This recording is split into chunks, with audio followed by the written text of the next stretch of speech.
These are the most chaotic hands in World Poker Tour history. From soul-crushing coolers oh my god, to jaw-dropping bad beats, make sure to watch this video till the end because we've saved the most shocking hands till last. Let's get right into the action. We start things off at the 2024 WPT final table, where players are competing for the top prize of $2.5 million. Chris Moorman open raises with pocket queens, and you know it's about to get heated when Eddie Pack looks down at pocket tens. 5 million.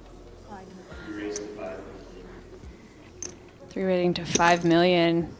oh, and Scott Stewart, this is not an insignificant holding. He could very well decide to take this spot in 4-bet.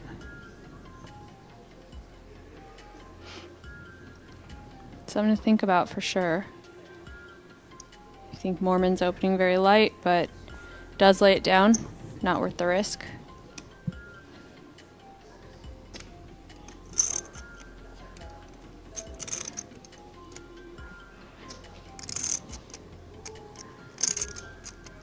What a beautiful situation for Chris here. Do you consider just flatting your in position? I think the way that these situations play when the chip leader 3-bets you is you generally want to play a large 4-bet or fold strategy for the most part. So I would think a hand like queens would just fit into that 4-bet range quite nicely. The chip leader specifically is very incentivized to put as much pressure on as possible, so he should have more bluffs than another player would have, so you want to respond with a lot of 4-bets. Also, just the way that it plays out with this ICM factor, you're more incentivized to take down the pot now with the small 4-bet, and sizes get smaller, so you have a better risk-to-reward ratio. 9.1. He finds a non-all-in 4-bet sizing. And these really small Right behind your sizings block. are something we become more familiar with at final tables. Is the overall population Thank you. of poker players have gotten better at the game. 9.1, right? Call? Edward makes the call. We're going to a flop in a very bloated pot. Two very real hands. Call is interesting because this is the sort of hand that is quite vulnerable. It's tough to navigate out of position on a lot of boards. Check. Jack, Jack, 7, 2 diamonds. Queen's still ahead, but this board doesn't look too terrible for pocket tens. No. I was about to say calling might save Edward, but we'll see. Gotta say, if Scott did decide pre-flop to get a little spicy, ace-jack. Oh, wow, you're right. I doubt he would have unloaded the clip, though. They're very deep. Well, the problem would be I think Chris would have just shoved regardless All with in. pocket queens. Oh, wow. Well, that'll do it. Mormon bets 4 million. Edward all in with his pocket tens. Chris Oh, makes the man. call. Queens. 10. 10 versus queens. I mean, Chris could be right back in the driver's seat.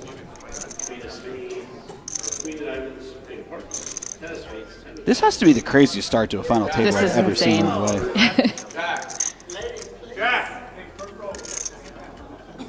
Edward's going to need to catch a 10 to knock out Chris Moorman in the same place he finished in last year.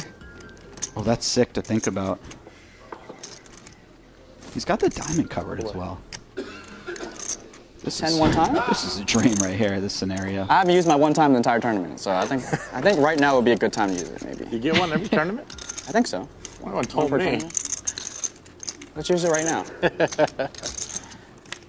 10 of clubs. Hello. Oh my god. Oh my Oh god! my god! I thought he was joking. No It's way. not over. It's not over. It's not over. For once. Come on. Sickening feeling for Moorman. He's down to just 2 queens and 2 jacks if he wants to stay alive in this tournament. It's gonna have to final table next year. Oh man, how do you have a sense of humor at a time like this? I mean, what a hero he is. Give Chris a jack for that comment. That was too good.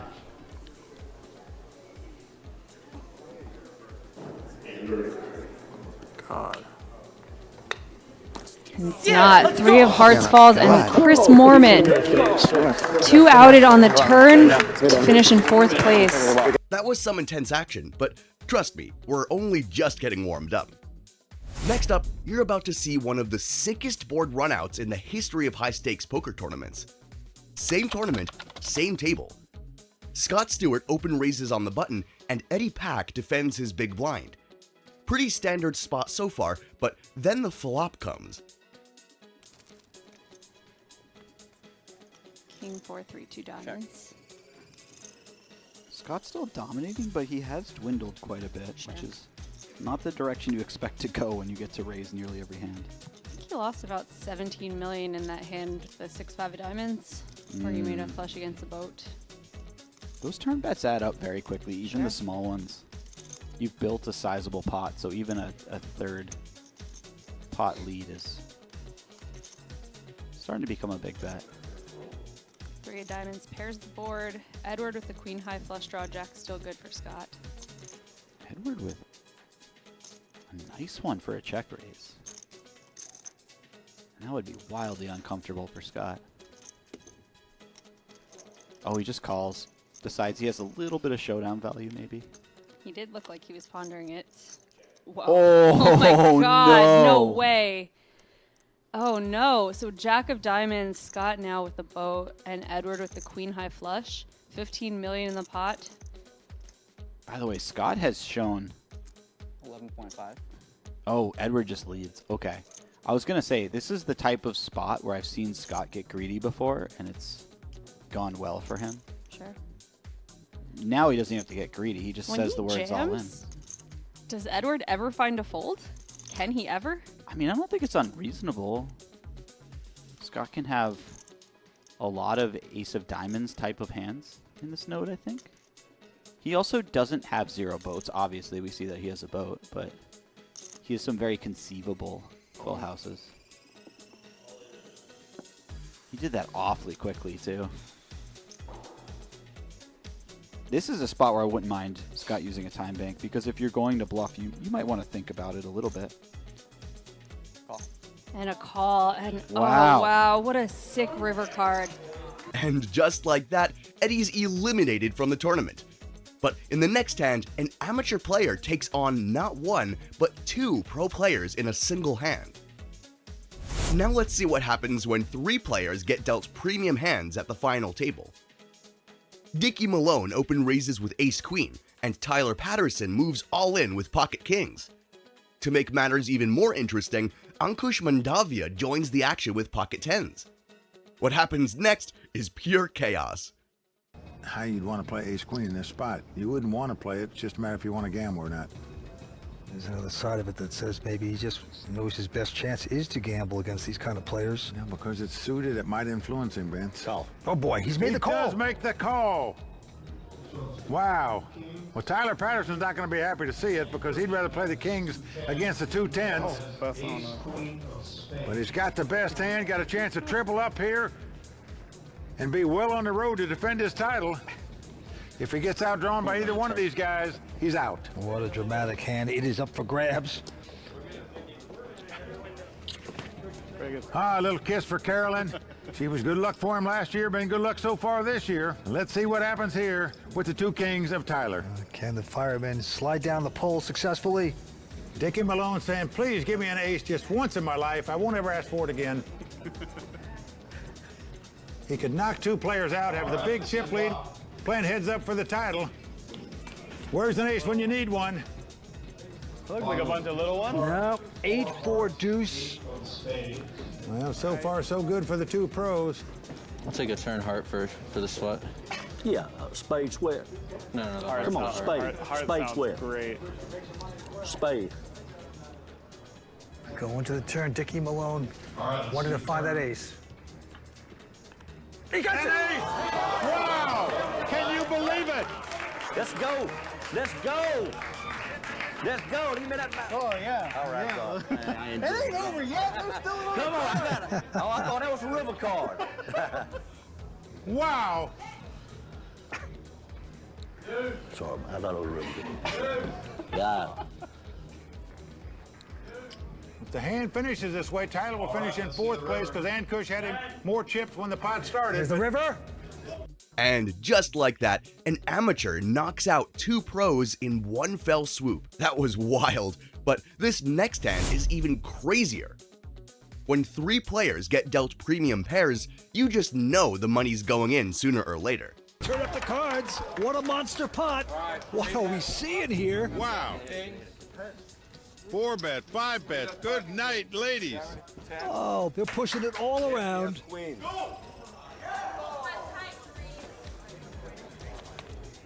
You're running good. You're gonna hit a 10, so. Fareed is in great shape here. Once again. A young Colombian with a big opportunity. I guess I didn't do that right. You're gonna hit a 10 of clubs. Well, there you hear Jared say, maybe I played this hand a little too fast. Well, we'll see. Here comes the flop. Window 10. Boom. Well, it's a 9-7-5 so far, so good for Fareed. Great flop for him. He has got a great shot to triple up here. Yep, very soft flop for him. Now he's just got to sweat the turn. Here it comes. Let's see the turn. Oh, and it's a 10! Oh, the 10 of diamonds. Jared Jaffe is taking the lead with 3 10s. Pain and torture at the Pagata. Unbelievable. What a diamond. Jared, what'd I tell you, Jared? It's diamonds, though. Well, meaning Morella needs a queen or a diamond now to take the pot. Fareed very stoic. He's just taking that so beautifully. He knows he only has 1 outer. Well, incredible. He had a dominating hand just a moment ago, and now with 1 to go, he's got a 1 outer. Here comes the river card. Well, let's see the river. And it's a diamond! Ace of diamonds comes off. Morello is going to win this pot. The crowd goes wild, and for a good reason. But in this next hand, the rail gets absolutely hysterical. We have yet another crazy 3-way all-in, somehow even more wild than the last 2. 3 players move all in pre-flop, and neither player has a clear advantage. The call with the queen jack of diamonds, knows if he wins this pot, he'll be our champion. Let's go, baby. Let's end it. Let's end it.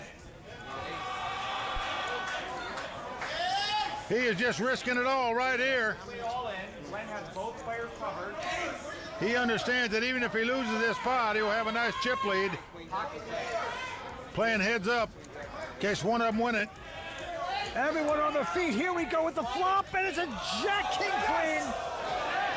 Wow, a queen and a jack on the flop. He's out in front. But both players have got a straight draw, Vince. Deuce, deuce. Deuce, deuce. Deuce, deuce. Michael Rocco needs a 10. Wow, stunning development here. It was a Picasso flop, all paint. Glenn's out in front though, Mike. Glenn can win this tournament. Here we go. A 3. Now, because Chris Moorman started this hand with more chips than Michael Rocco, he will finish in 2nd place if Glenn wins. That's a big if. Glenn has still got to sweat cards. We're going down to the river. Well, the the most exciting hand we've seen this year. Unbelievable.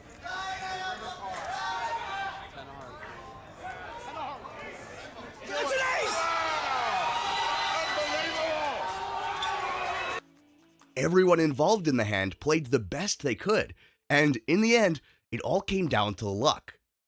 But in the next hand, this unfortunate soul has nobody else to blame but himself. No poker highlight reel is complete without the poker brat, so strap in for another classic Hellmuth blowup. We're at the 2017 Legends of Poker main event, and Art Papazian opens the action with 5-4. Phil flat calls with his pocket 5s. Art flops the stone cold nuts, and you can already see a disaster brewing for Hellmuth here. Gives the nuts to Papazian at this point. What a flop. 950. And what just happened? Phil check raised here, and I don't know what he's hoping for. Certainly if Art is just bluffing, he'll get him to fold something that has 6 outs, but if he has an ace, he's never folding. And as it happens, he has a big hand, and Phil is bluffing into a spot where he is basically drawing dead. Yeah, but Phil doesn't know it yet. Jack on the turn. 1.2. And, oh boy, he's going to continue. Oh, he thinks boy. I can make this guy believe something if you have nothing.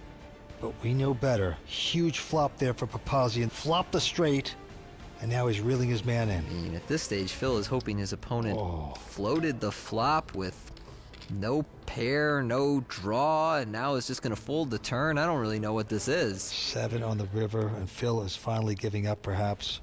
He is checking it. Okay, disaster averted. At least he didn't put more money in. It's true.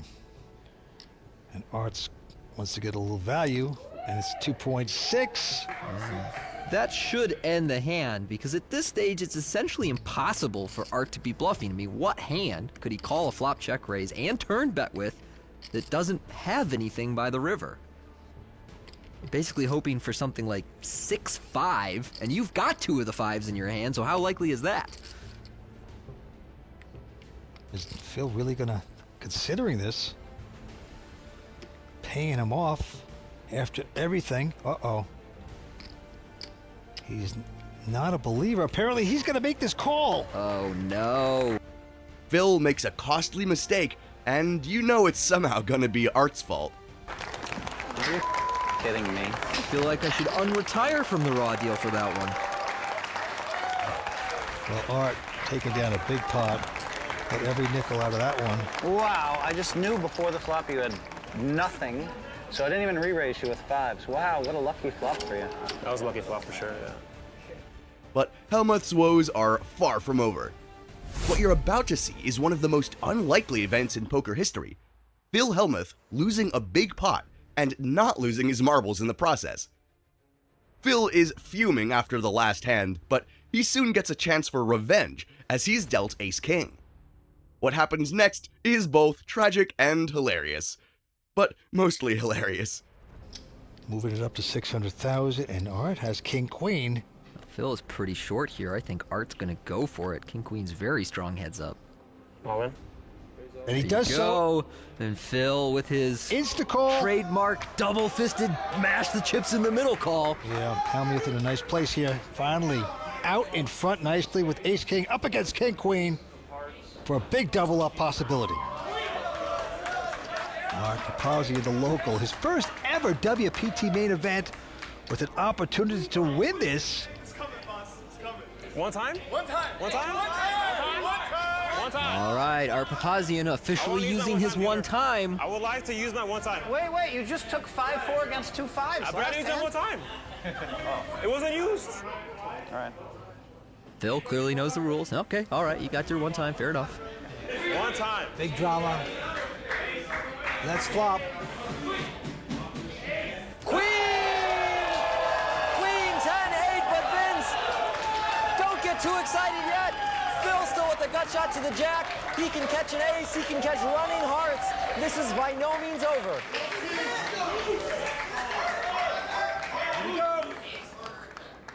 Five of hearts makes this very interesting. Any heart, any jack, any ace, and Phil is going to win this pot, but if he doesn't catch it, it is over. Papazian, one card away from the championship. Are they chanting Art or Heart? I don't know. Here it is.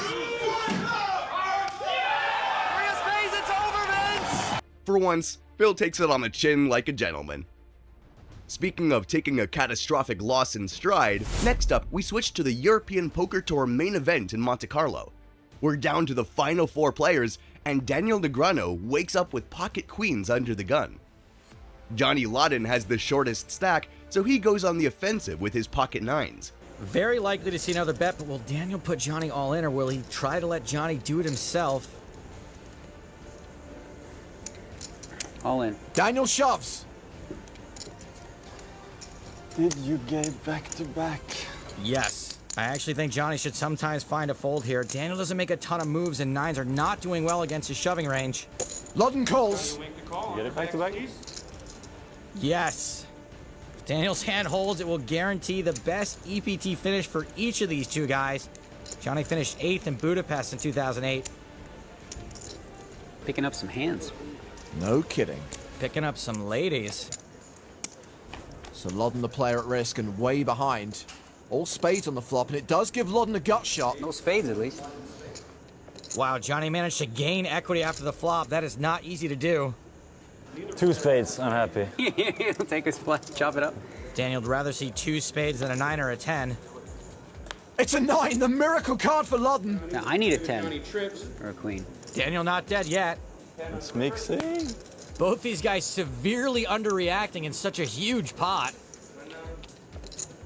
The river card is an ace. A horrible bad beat, but it's about to get a lot worse for Negreanu.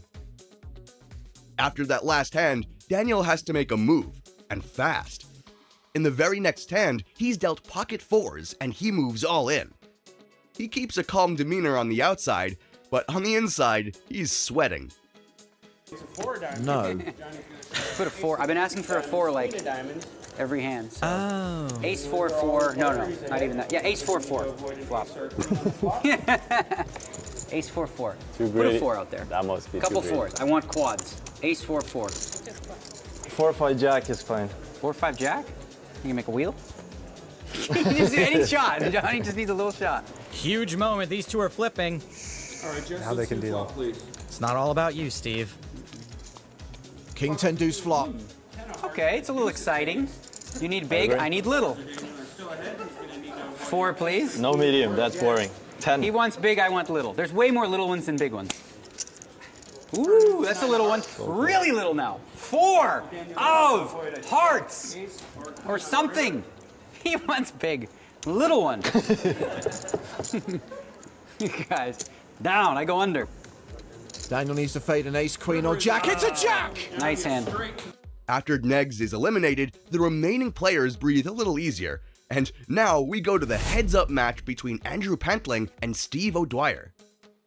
Millions on the line, and it all comes down to this one final hand. Rivering quads at the final hand of the tournament sure is unlikely, but what happens next is almost surreal. Wow, action guaranteed. Trips for O'Dwyer. The second nut flush draw for Pantling. Pantling checks. I think Steve has got to bet here to try to build a pot. There are lots of bad turn cards, not just for Steve, but ones that could be bad for Andrew too, and therefore kill his action. O'Dwyer does continue for 300,000. Pantling obviously can't fold a draw this huge. He calls. The turn card.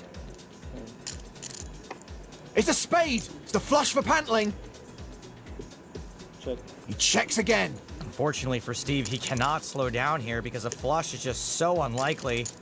Worst part is, if Pantling decides to raise a bet here, I don't think Steve can fold. This is a spade to dig Andrew Pantling out of his hole and possibly a grave for Steve O'Dwyer. 600,000 is the bet on the turn. Does Andrew go for the raise now?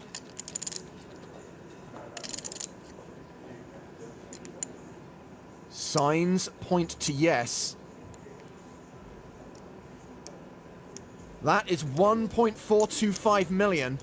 Like I said, I don't think Steve can fold. He's beating a lot of other 8s. He's beating all semi-bluffs, and when he's up against a flush, like now, he's got equity to boat up. Still, he is behind. How much do you have left in green? Can you cut those out? Pantling has 3.5 million behind. The only question is, does Steve call and reevaluate or just go for the gusto here? Guess the good news for him either way is he can't go broke. Pantling is praying that Steve lumps it in. I'm all in. O'Dwyer shoves! And Pantling calls. 8. Please, gentlemen. Is that a flush? It is a flush. And Pantling will double up unless there is a jack, 10, 8, or 4 on the river. 10 outs for O'Dwyer, which would see him win the title, but there's a 77% chance that Pantling doubles up and we play on.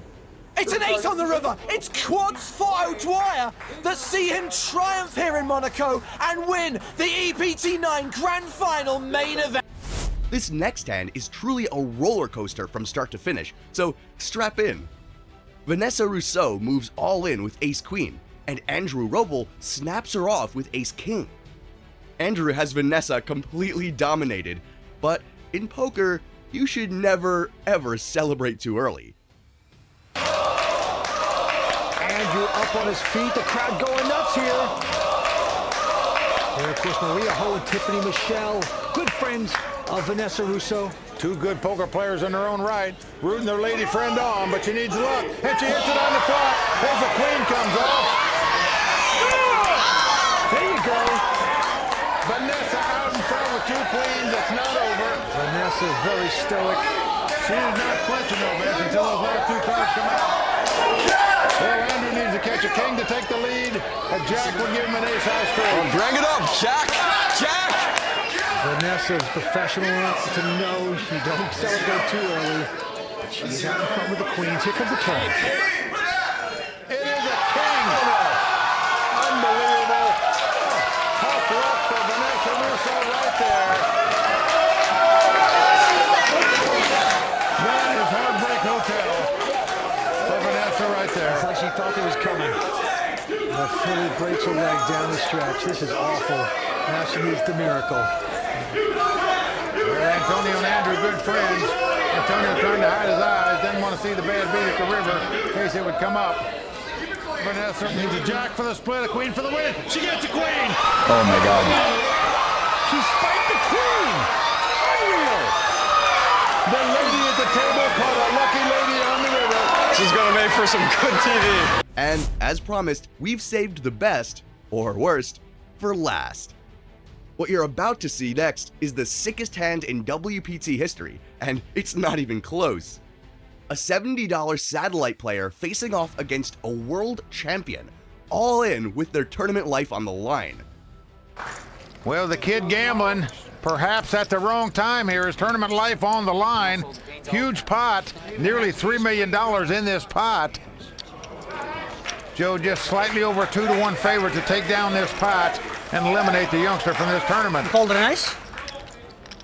You folded an ace, right? You folded an ace? The notorious ace queen that has been victimized so many times, so many different players. Can the young player get lucky with it right now? Got in through a $70 satellite, and it's all on the line right now. I can't look at it. Damn it, Joe. I almost folded it, man. Yeah.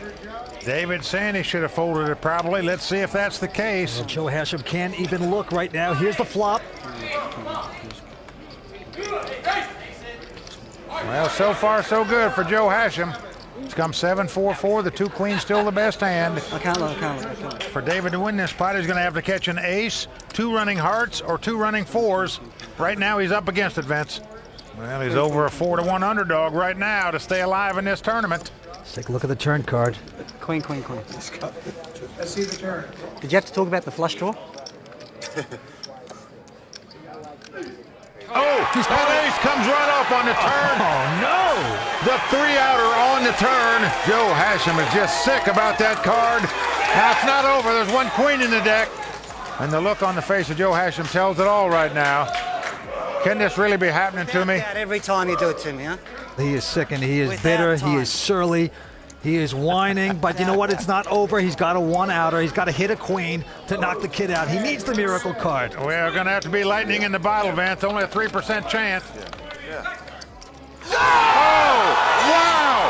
Can you believe it? What the hell is that? Oh, my golly! A one-outer for Joe Hashem. Joe Hashem has won this pot and eliminated David Ridley from his tournament. Wow! One time! Oh, man, he's hit the lottery ticket. He has done it, and he's got a body bag. That bad beat was absolutely brutal, but it's just the tip of the iceberg. Because when luck runs out and seemingly unbeatable hands get crushed, it gets ugly. So, if you want to see what happens when poker players lose with ultimate hands, click this video right here. We'll see you there.